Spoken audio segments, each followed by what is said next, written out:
Why I Stopped Going to the County Fair. Written by the narrator, and originally posted under the name Phantasmal Poppy. I used to love going to the county fair. About a month after school had started back, our town would host it. All of the neighboring towns would pitch in and hire people to set up an amusement park out in this big field. The company would level out the dirt for the racetrack and auction barn, fix up booths from the previous year, and set up concession stands and portable toilets as necessary. In years past, it was one of the few yearly gatherings that brought people out of the woodwork to socialize. But now it was mostly a way to give the kids, and their teachers and parents, a breather from the stress of getting into the swing of the new year. The last year I went, I volunteered to drive because I was the only one with a car. Initially, there were only supposed to be 3 of us, but my friend Amy got stuck bringing her little brothers with us. With us being a bunch of teenage girls finally getting away from our parents, none of us were happy that we had a couple of nosy 8-year-old rattletraps tagging along. I could tell that Amy was especially displeased because she had been having a very stressful week, and I could tell she really just wanted to get away from home for a little bit. Cell phones weren't a thing at the time, so whatever was on her mind would have to wait until we were out of earshot of the boys. Considering how quickly she was stewing in the back seat, whatever it was likely wasn't something meant for their young ears. I figured we could probably send the kids off to play on their own. Of course, shaking the 2 brats wound up being harder than I thought. As it turned out, the company running the fairgrounds that year had started implementing stricter policies about children going off on their own. I think there was some accident at one of their sister locations, because there were now stricter height, weight, and other health standards, and children very close to the cutoff point had to be accompanied by an adult on any ride they went on. Guess who was tap dancing all over that line?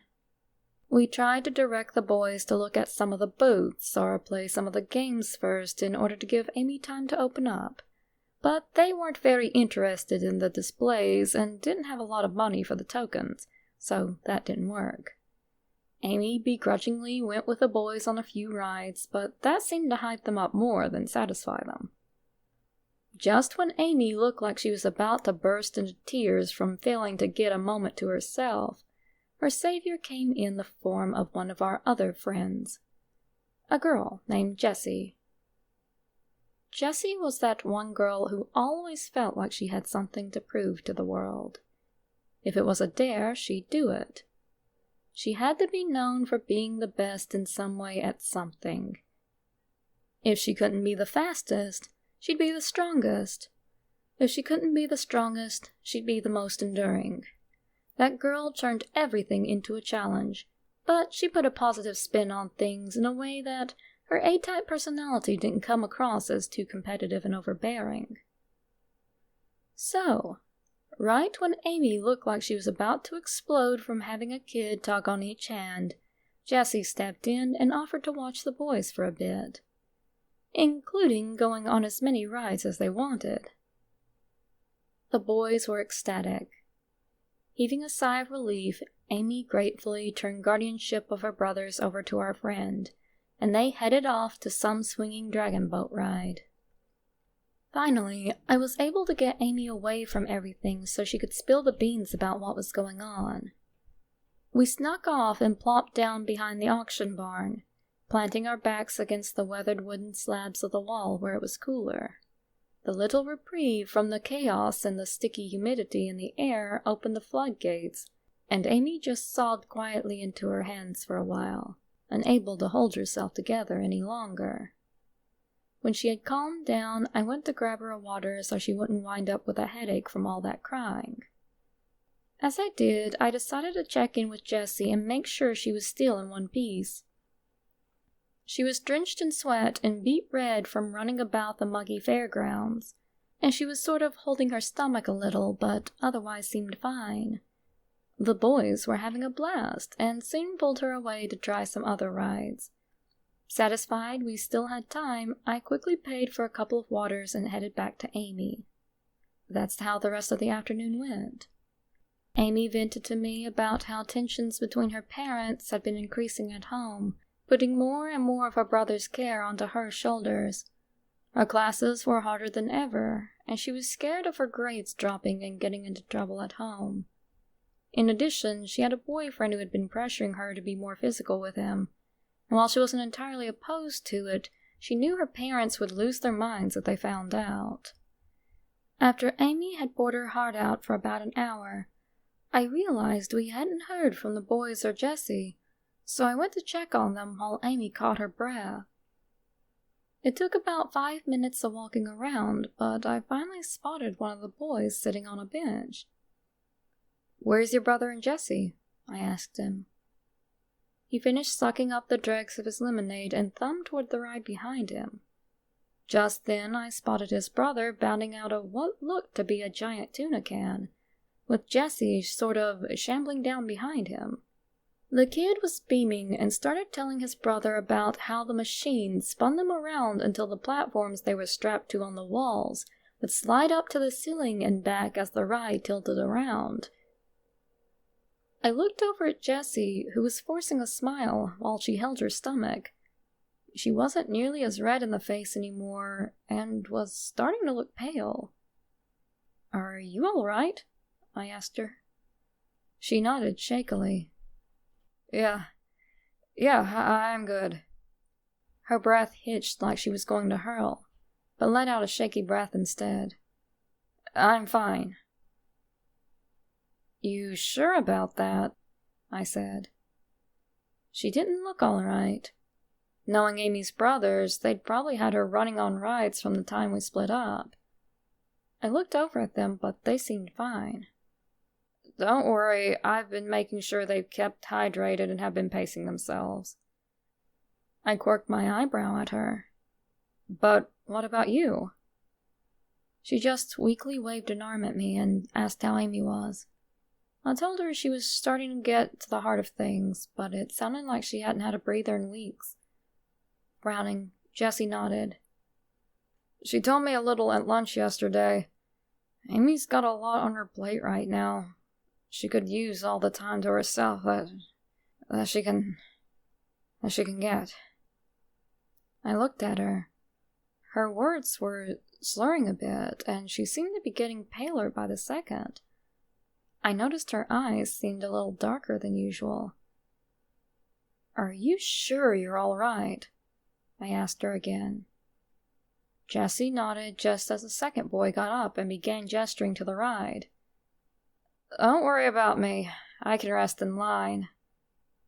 Before she could say more, she had turned and was following the next kid to the entrance.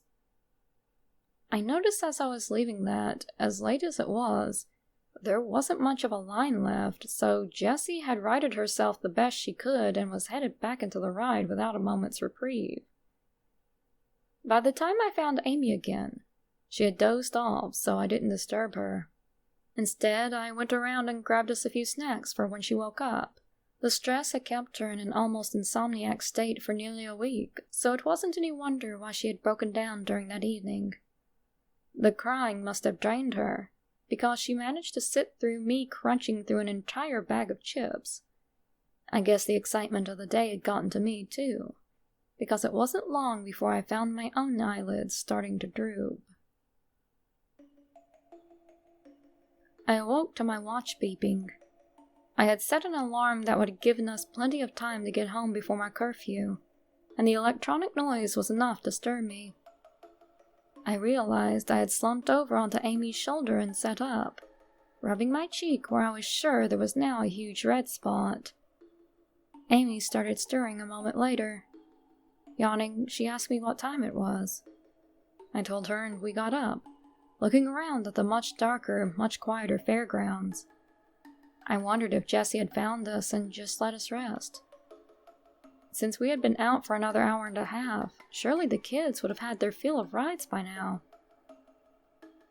Sure enough, we found them sitting at one of the picnic tables, with nearly empty fountain drinks and empty paper food containers in front of them.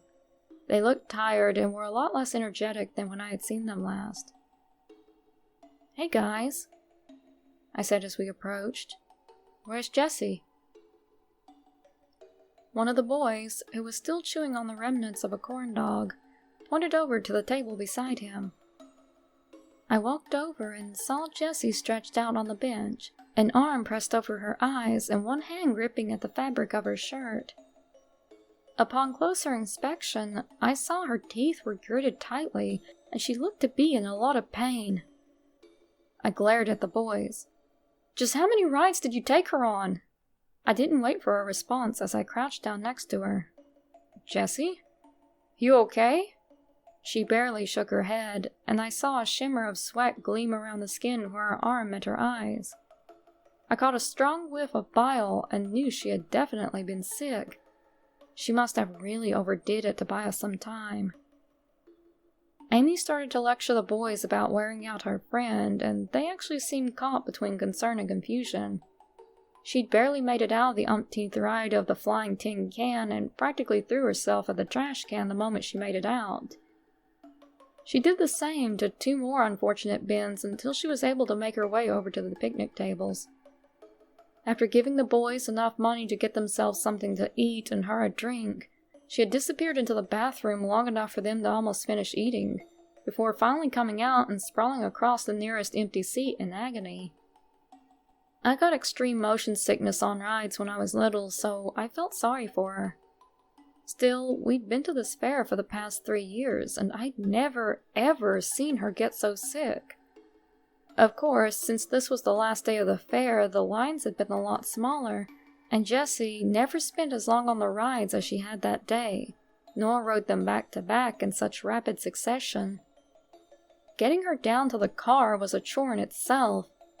She didn't want to move, and when she finally attempted it, I could see that the sweat under her arm wasn't sweat, but tears.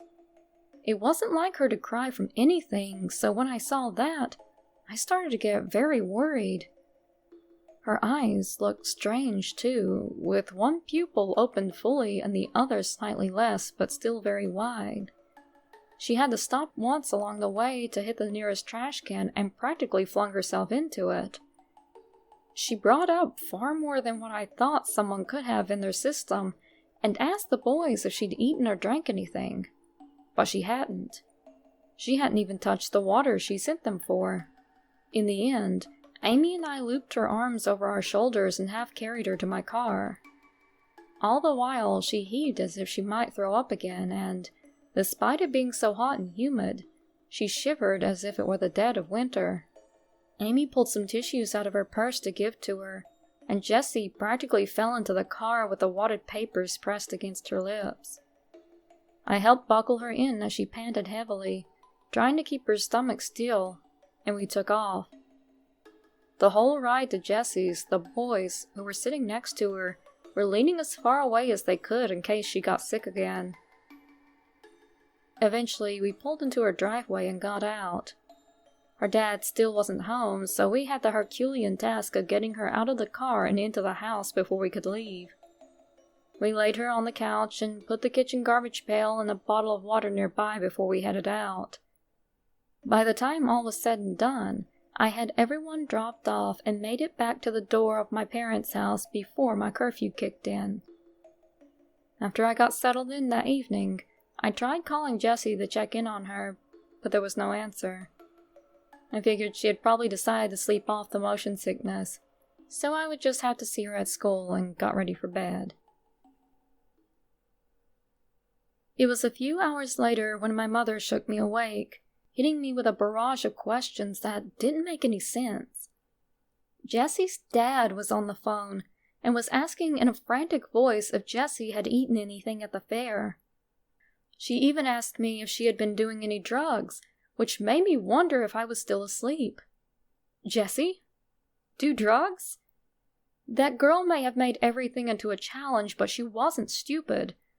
She couldn't even stand the smell of cigarettes, let alone pot or anything else. I told her no and asked her why she was asking me all of this. She then relayed the information over the phone and began asking me if I had seen anything suspicious. I told her no, and that she had just been riding rides all evening with Amy's brothers so Amy could take a break from babysitting them. My mother repeated what I said, and I heard a very angry, very panicked man's voice crackle through the phone's receiver, then what sounded like a howl of agony and a lot of words that were too indistinct to understand. When the phone call was over, my mother came back into the room and told me to get dressed. Jesse's dad had come home and found his daughter sprawled out on the floor, with splotches of sticky, dark green bile mixed with bright red blood, leading a trail from the couch to the phone where she had called him before she collapsed. We didn't learn until a few hours after we got to the hospital what had really happened. Somehow, due to a condition that she didn't even know she had, something inside of Jesse's gastrointestinal tract had perforated. It had pretty much been a ticking time bomb, and all of the constant negative G-force from that final ride had been enough to cause the rupture. What I had written off as a bad case of motion sickness was something very, very lethal. As I stood there in the hospital hallway, I felt as though the very air, the very sound around me had been sucked out of reality. I could see her dad panicking, Amy crying, Amy's dad with a stony look on his face looking between his wife and his eldest child. But I couldn't hear anything over the rush of blood in my ears and my own heartbeat. That night became the one challenge that Jesse would never again attempt. That's why I don't go to the county fair anymore. No one else will go with me. I guess the one good thing that came out of this is that Amy's parents finally worked out whatever it was they were going through. I guess they saw how much Amy blamed herself over Jesse getting hurt when she shouldn't have been put in a position like that to start. And Jessie,